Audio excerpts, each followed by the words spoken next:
Once upon a time, next to a big forest, lived a little girl with her mum and dad.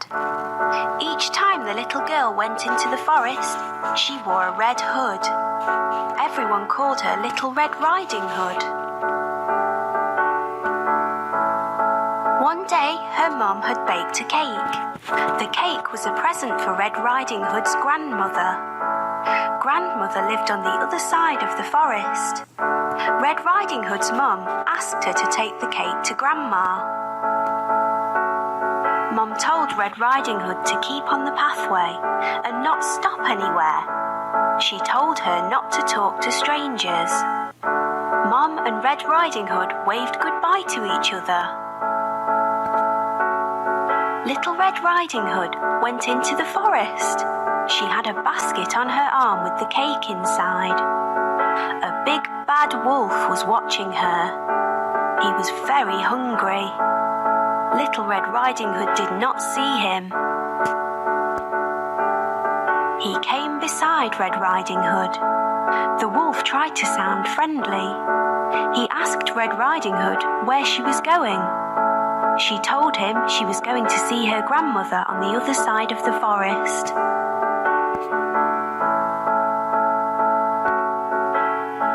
The big bad wolf told Red Riding Hood that she should pick some flowers for Grandma. As Red Riding Hood was picking the flowers, the wolf ran off. He wanted to get to Grandmother's house before Red Riding Hood.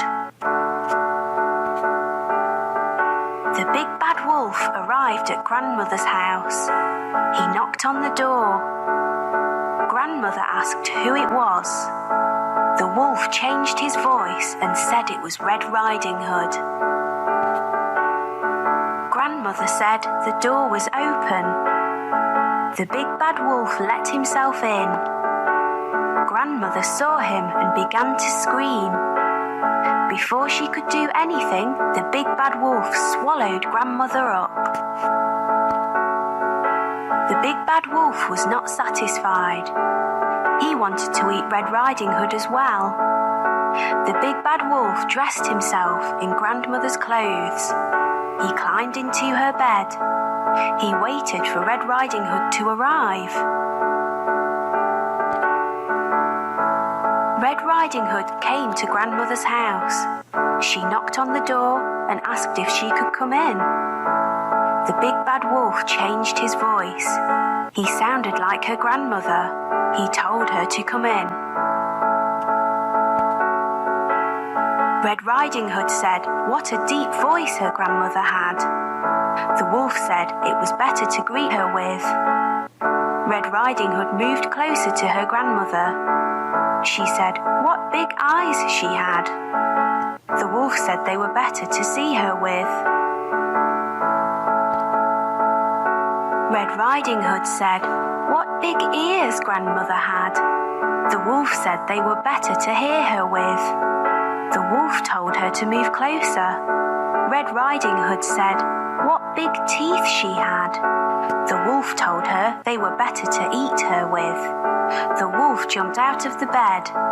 Red Riding Hood screamed. Red Riding Hood ran from the house. The big bad wolf chased her. She saw a woodcutter. Red Riding Hood told him that the wolf had eaten her grandmother. The brave woodcutter picked the big bad wolf up. He shook him and the grandmother came out. She was shaken but safe and okay.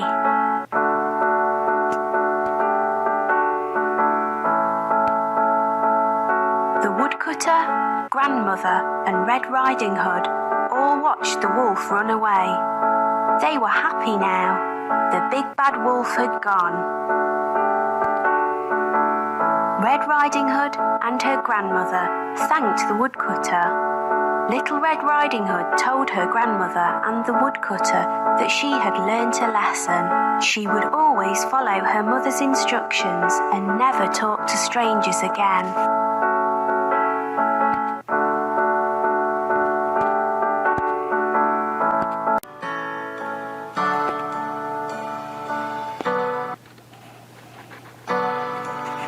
Once upon a time, on a farm next to a pond, Mother Duck was sitting on her nest on her eggs. It was a summer's day. Slowly, one by one, her eggs all cracked open. The ducklings all said, "Quack, quack," but one egg did not hatch. Grandfather Duck heard all the quacking and went to see Mother Duck. Mother Duck told him about the egg that had not hatched. Grandfather Duck thought the egg looked like a turkey's egg because it was so big. After a few days of waiting, the big egg hatched. Mother Duck could see that the duckling was not the same as the others. It was bigger, white, and ugly. Mother Duck was sure that the duckling would change and become like the others. Mother Duck and the ducklings went swimming in the pond. The ugly duckling could swim much better than the others could. Mother Duck was very happy about this. After their swim, Mother Duck took the ducklings to the farmyard to play. The farm animals saw the ugly duckling and were very mean to him. They told him he looked ugly and that he did not look like the other ducklings. The ugly duckling became very sad. Mother Duck was not happy with the other animals and told them to leave the ugly duckling alone. Mother Duck told them how well the ugly duckling swam and how she thought he would look like the other ducklings in a few days. The days went by and nobody listened to Mother Duck. The farm animals still made fun of the ugly duckling. The other ducklings were also mean to him and would not play with him. The ugly duckling felt very sad. He did not want to be at the farm anymore. One night he ran away. He went a long, long way and fell asleep in a muddy marsh. The next morning the ugly duckling woke to see some of the wild ducks looking at him. He asked them if he could stay with them.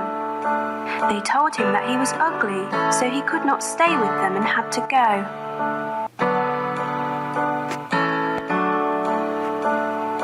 The ugly duckling was very sad. Nobody was ready to be his friend because he was so ugly. It started to rain, so the ugly duckling found a place to stay dry. He took shelter under the porch of an old house.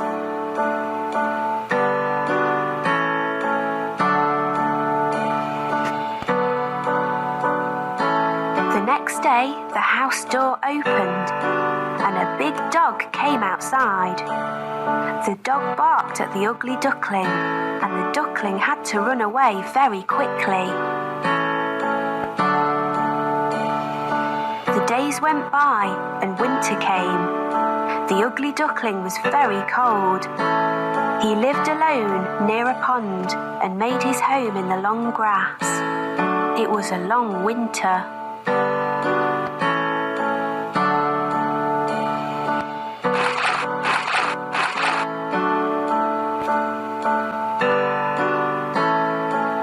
Finally, spring came with sunny days.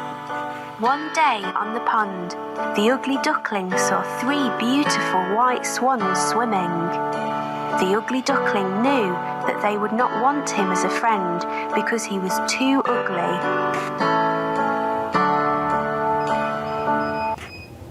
The 3 swans saw the ugly duckling and swam over to him. They said, "Hello, new swan." The ugly duckling asked them why they called him a swan when he was a duck. The swans told him that he was not a duck and to look at his reflection in the water.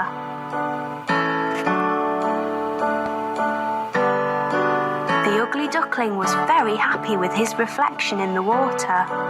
He was not an ugly duckling anymore. He was a handsome white swan.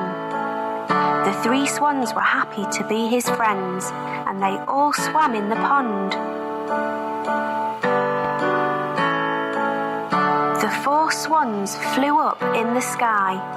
The ugly duckling was a very handsome white swan. He was very happy. The children on the ground clapped as the swans flew above them.